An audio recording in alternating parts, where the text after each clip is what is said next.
Di Aceh hari ini, saudara, informasi dari Kabupaten Aceh Besar setelah pencarian selama 5 hari.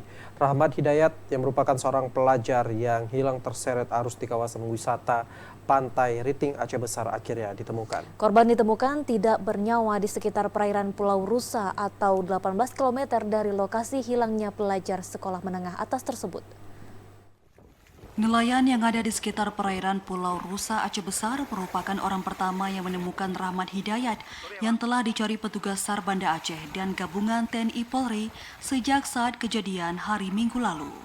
Pelajar berusia 18 tahun ini ditemukan meninggal dunia dalam kondisi mengapung di laut. Korban ditemukan 18 km dari lokasi kejadian. Tingginya gelombang serta kencangnya tiupan angin membuat proses evakuasi korban dari lokasi penemuan menuju Pantai Riting memakan waktu hingga 45 menit. Jenazah yang tiba di kawasan wisata Pantai Riting Kamis sore langsung dibawa menuju ambulan yang telah menunggu.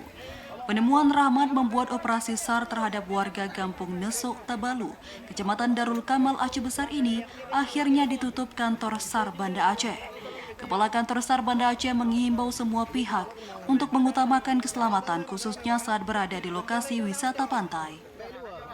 Hari kelima tadi penemuan korban sekitar pukul 12.00 ditemukan oleh nelayan sekitar 6 nautical mile arah selatan dari lokasi kejadian kecelakaan. Dan korban berhasil kita evakuasi hari ini pada pukul 17.00 waktu Indonesia Barat.